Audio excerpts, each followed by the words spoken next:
Hello friends, good morning. Welcome to my channel, welcome to A mini blog. সকালবেলা ভীষণ ব্যস্ত। তারপর বলো, তোমরা সবাই কে কেমন আছো? আশা করবো সবাই ভালো আছো, আমরাও ভালোই আছি। আমি সকালবেলায় অনেক কাজ অলরেডি করে ফেলেছি।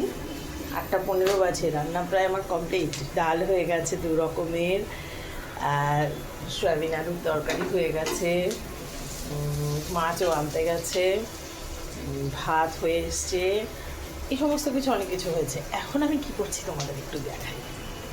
একদিকে রুটি ভাজছি ব্রেকফাস্টে, আর একদিকে লাউয়ের খোসা ভাজা করছি। কাল লাউ কেটে রেখেছিলাম, লাউ দিয়ে আজ বড়ি দিয়ে ধনেপাতা দিয়ে খুব সুন্দর করে ঘন্ট হয়েছে, লাউ ঘন্ট নিরামিষ। আর এদিকে হচ্ছে লাউয়ের খোসাটা ভাজা। কে কে লাউয়ের খোসা এরকম কুচিয়ে ভাজা করে খাও আমাকে জানিও। আমার তো ভীষণ ভালো লাগে। বিকেলবেলা খাওয়া দাওয়ার পর চলে গেলাম গড়িয়াহাট।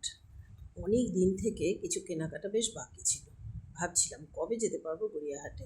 তো আজ দুজনে মিলে চলেই গেলাম। কিংবদন্তির সামনে দাঁড়িয়ে এবার দুজনের ইচ্ছে করলো যে কেনাকাটার পরে একটু আইসক্রিম খাবো। তোমাদের বলি, বেশ অনেকগুলো বেডশিট, বেড কভার কিনেছি আমি, আরতিও কিনেছে।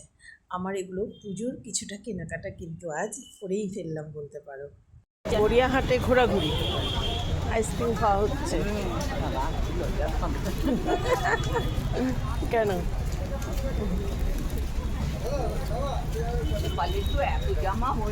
এত জামা হয়েছে ফ্লিপকার্ট, এইখান থেকে ওখান থেকে দোকান থেকে। তোমাদের আসলে ভালো, বড় না তো গোপাল, ছোট গোপাল সাইজে নিতে অসুবিধা হয় না। আমার তো একটু হলেই সব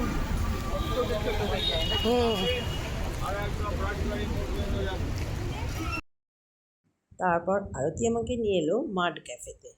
এই ক্যাফেতে আগে কখনো আমি আসিনি, বেশ ভালোই লাগছিল। এটি দেবব্রত বিশ্বাসের বাড়িতে তৈরি, আরতির কাছেই শুনলাম, আমাদের বেশ ভালো লাগলো। তবে আমরা এখান থেকে পার্সেল নিয়ে নিলাম, বসে খেলাম না।